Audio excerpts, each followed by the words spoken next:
Assalamualaikum warahmatullahi wabarakatuh. Perkenalkan, kami dari kelompok 4 mata kuliah bimbingan konseling anak usia dini dan sekolah dasar. Kami kelompok 4 bersama rekan saya yang lain yaitu Amalia Roberti dan Ferania akan menjelaskan tentang layanan perencanaan individual bagi anak usia dini.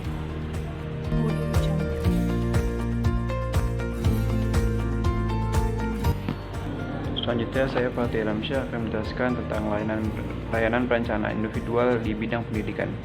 Sebelumnya saya akan memberikan pengertian. Pelayanan perencanaan individual merupakan kegiatan pemberian bantuan kepada peserta didik agar mampu merumuskan dan melakukan aktivitas yang berkaitan dengan perencanaan masa depan berdasarkan pemahaman akan kelebihan dan kekurangan dirinya, serta pemahaman akan peluang dan kesempatan yang tersedia di lingkungannya. Kegiatan orientasi, informasi, konseling individual, rujukan, kolaborasi, dan advokasi diperlukan dalam implementasi pelayanan ini.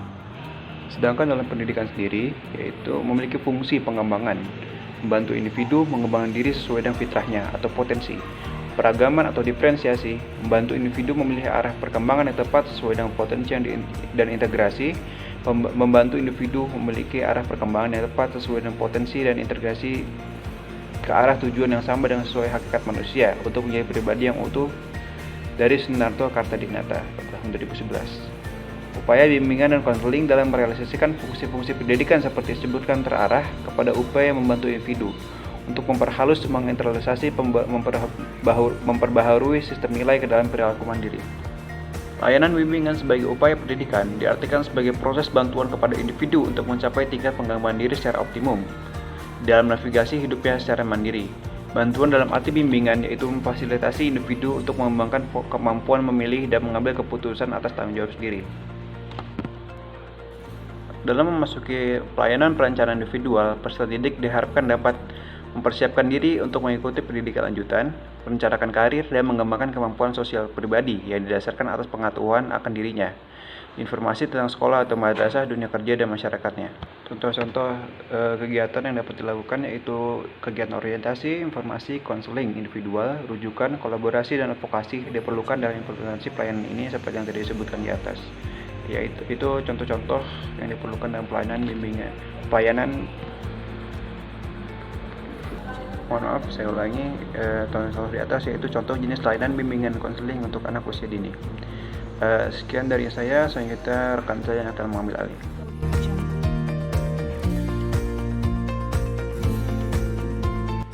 Assalamualaikum warahmatullahi wabarakatuh. Di sini saya akan menjelaskan materi mengenai layanan perencanaan individual anak usia dini bidang karir. Komponen penting dalam pemberian layanan konseling karir pada pendidikan anak usia dini ada pengetahuan diri, eksplorasi pendidikan dan okupasional, dan perencanaan karir. Yang pertama adalah pengetahuan diri atau self-knowledge. Yang pertama ada pengenalan pada pentingnya konsep diri. Yang kedua, keterampilan untuk berinteraksi dengan orang lain. Yang ketiga, kesadaran akan pentingnya pertumbuhan dan pilihan. Yang kedua ada eksplorasi pendidikan dan okupasional. Yang pertama ada kesadaran akan peningkatan prestasi akademik. Yang kedua, kesadaran akan hubungan antara pekerjaan dan belajar. Yang ketiga, ada keterampilan untuk memahami dan menggunakan informasi karir. Yang keempat, kesadaran akan pentingnya tanggung jawab pribadi dan kebiasaan bekerja. Selanjutnya ada perencanaan karir atau career planning, meliputi yang pertama, memahami bagaimana untuk membuat keputusan. Yang kedua, kesadaran akan hubungan dengan dirinya sendiri dalam peran kehidupan. Yang ketiga, kesadaran akan perbedaan pekerjaan yang ada dan pilihan kerja yang sesuai untuk pria atau wanita. Dan yang keempat, kesadaran akan proses dari perencanaan karir. Sekian penjelasan dari saya akhiri. Wassalamualaikum warahmatullahi wabarakatuh.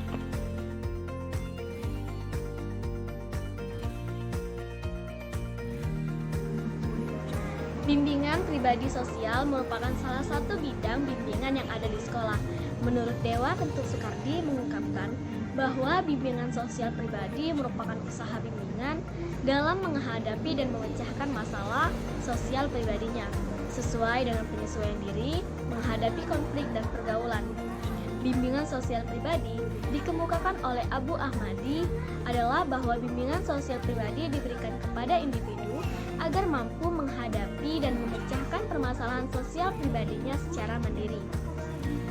Yang tergolong dalam masalah-masalah sosial pribadi adalah masalah hubungan dengan sesama teman, dengan dosen, serta staf, permasalahan sifat dan kemampuan diri, penyesuaian diri dengan lingkungan pendidikan dan masyarakat tempat mereka tinggal dalam penyelesaian konflik. Dari pengertian di atas dapat disimpulkan bahwa bimbingan sosial pribadi merupakan suatu bimbingan yang diberikan oleh seorang ahli kepada individu atau kelompok dalam membantu individu menghadapi dan memecahkan masalah-masalah pribadi sosial, seperti penyesuaian diri menghadapi konflik dan pergaulan.